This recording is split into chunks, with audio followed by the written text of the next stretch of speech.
Good morning. It is Tuesday, January. I said it. I just thought to myself, I just looked at like the 90-day thing. I'm like, don't say January. It's like a swing thought. If you play golf and you're right at the top of your swing and you tell yourself, I should probably not swing the club, step back and reset. I didn't do it. Swung away. And I sliced a January right into the woods. Anyway, welcome in. Tuesday, October 28th. We are 90 days out from January 26th to DTD2. This week, you are calling your H's and your V's and texting your J's. Calling your H's and your V's, texting your J's. You can do that in Fight Club. That's happening. It happens every day. That's a 9 o'clock thing right after we escape from here.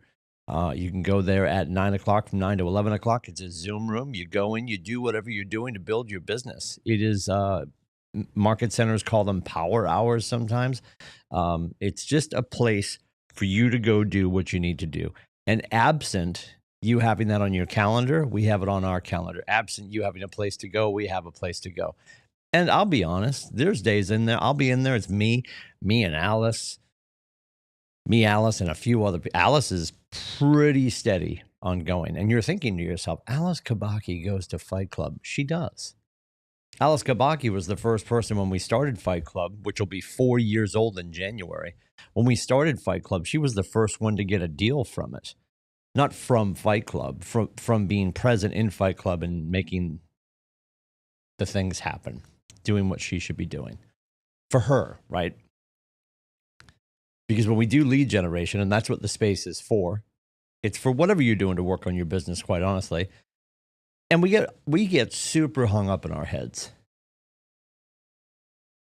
When I say lead generation, or when you think lead generation, or you read lead generation, I think people far and wide are like, okay, I've got to go get an appointment. And it's not like that's not the end game. Yes, and lead generation is exactly what it is. We are setting out to generate a lead.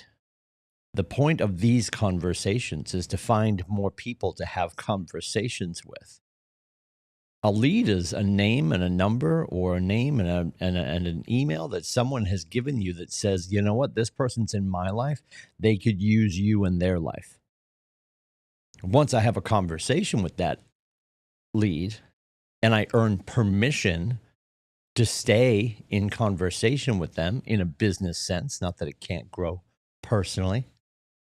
Maybe he's really good looking and you're both single and it works out great in the end. I don't know. We don't have time. And this isn't the Hallmark Channel. But those movies are coming because it's the holidays. Anyway, once you earn permission to stay in contact with them, then they become a contact. They go from lead to contact. And then they go into, say it with me, nurture mode.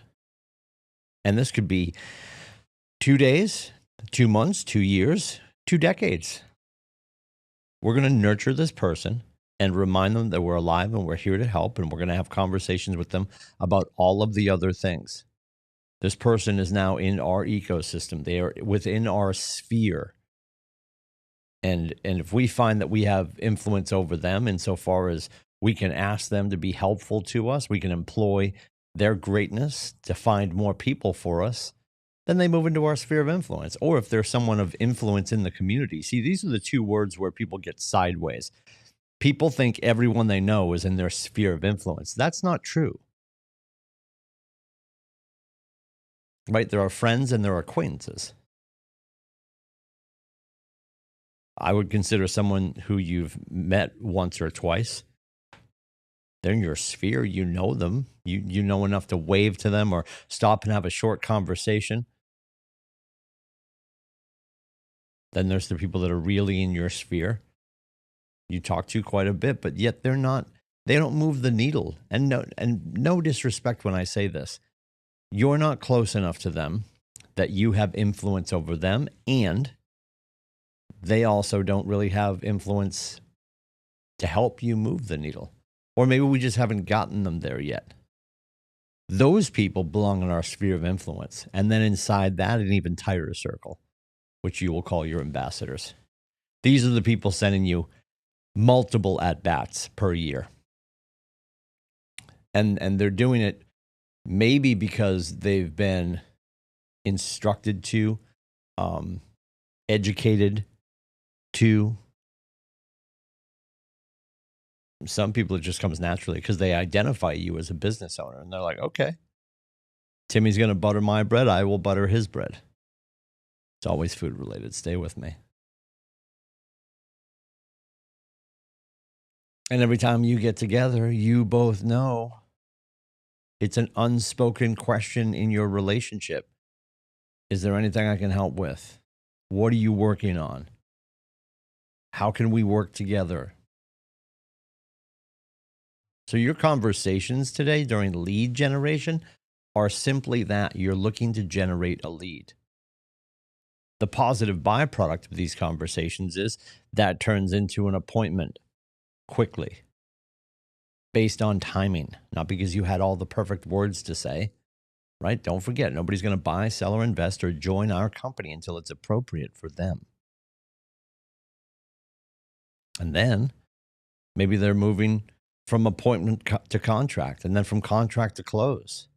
And then what is our post-close system? Because we want to help these people out again in 5, 7, 10 years. And we want to create such an experience for them that they are constantly raving to their friends, especially during the next 70 days, during this holiday window with Halloween, chicken giving, Christmas, Hanukkah, and New Year's. All of the people you know, love, and trust are going to get together with the people they know and love and trust. And when real estate comes up, when anything in the community comes up, are you the person on the top of their heart? And for some of you, it doesn't even need to be real estate related. You have become a lifestyle icon in your town, in your area. And I think that's something we should focus on. That's part of the emotional intelligence we need to develop. The brass tacks of what we do, put humans in homes. Okay. Once they bought the brick and mortar, what then? And more importantly, what attracted them to the brick and mortar? Was it your storytelling through your video content? Was it your storytelling while you were listing the home that attracted them to the town in the first place? You'll find more often than not, people will, and I use these words carefully because I don't want people to feel like they're in the wrong house, but ask 1,000 Americans if they're in their dream home. Very few of them will be like, yup, nailed it. There's going to be something that's off. There is no 100% house. We've had this conversation ad nauseum. The brick and mortar, the house, will curtsy to the lifestyle. The house they chose invariably is probably just within the geographic framework of where they want to be for lifestyle, school system, proximity to work, proximity to major medical if they have a loved one who has a new permanent status at some facility nearby, whether aging or dealing with a medical malady, like whatever the case may be. Are they coming to you and coming back to you and sending their people to you because you offer more than just paperwork and inspections and appraisals? And that's not even all us, right? I'm talking about your team. I'm talking about Jenny Kopp and your inspector and Brad Kelly, your lender. But if they only see you for the transactionality of it all, what will be the tie that binds? What will be the thing that brings them back into you when they're ready to spin again? Are we creating those moments for them? It's a fantastic book. I know Adam Dow because I saw him golfing. The luxury event last week took place at PGA National down in Florida. And I know he was down there. The great Jennifer Vashon was down there, and their guest speaker, an Australian woman, not my wife. Her name is Neen James, and she wrote a great book called Exceptional Experiences. And she talks about the fact that her mom taught her, it's right in the open, I just got it started, exceptional experiences. She talks about the fact that her mom taught her that luxury isn't based on money. It's based on moments. And that's just the tip of the iceberg. Fantastic book, Neen James, Exceptional Experiences. And that's why we should think, and Brady Sandal, the director of luxury for Keller Williams, says this all the time, how can we plus the experience? Why are we not bringing that luxury mentality to every one of our clients?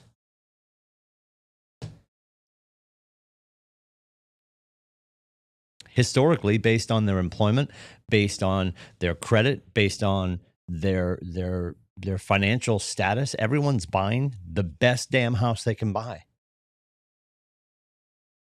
The person that you're going to help close today, tomorrow, Thursday, Friday on their first house, that is a luxury experience for them. They have changed their life forever becoming a first-time home buyer. Maybe they're generationally within their family the first person to purchase a home. Why would we not treat that with a luxury mentality and experience and plus it for them? These are the thoughts I would love for you to start to ruminate over as you get ready for 2026 and how you're going to change the way you're going to behave in the marketplace that has become so tab A, slot B.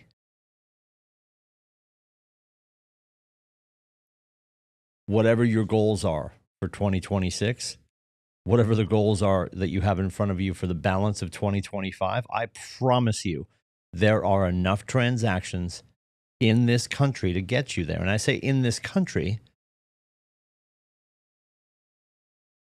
it may only be 25%, but what if you helped a family move from Tulsa to Fort Lauderdale and you get 25% of that deal and 25% of that deal?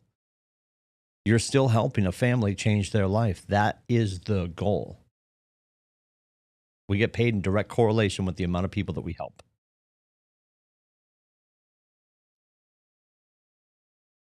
So be thinking about your referral conversations.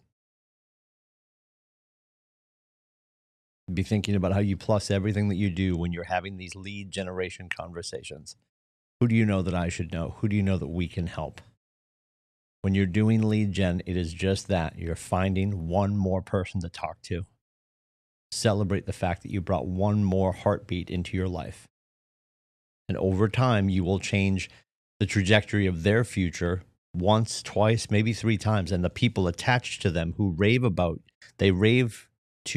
you will also have that opportunity. At 11 o'clock today, every Tuesday, the Wealthy Agent webinar, that is with our regional operating principal. His name, God bless him, is the Matthew Erdman. That's at 11. The link for that is in the morning news. Command Jumpstart going on all week. Maggie's got that going on at 11 o'clock. Command Jumpstart. Class 1 was yesterday. She's going straight through Thursday. The link is in the morning news. You're just going to register. It's going to pull you right into the class. She's got great information. She's our regional tech trainer. Between her and KT, there is no crime that cannot be solved. So please get involved in that conversation. And then we'll do the midday protocol today at 1 o'clock. Today at 1 o'clock. Join me at timsoffice.com. We talk about our 3 leading indicators. What conversations are you having? What appointments are you setting? What contracts are you signing? 0 is a number. Come report your numbers. Come hold yourself to account. Come be with other people so you can hear what they're doing to move the needle in their business. And maybe that would help you as well. And maybe your input would help others. The beauty of 463 is the number of agents that we have here that we can crowdsource our greatness at any given time.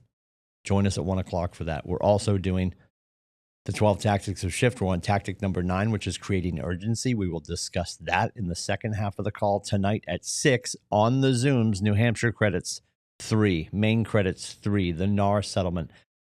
Better understanding the NAR settlement. For 3 credits in Maine, 3 credits in New Hampshire. That's on the Zooms. All of this is in your morning news. If I can help with anything, please let me know. You can book my face at meetwithcoach.com. Take care.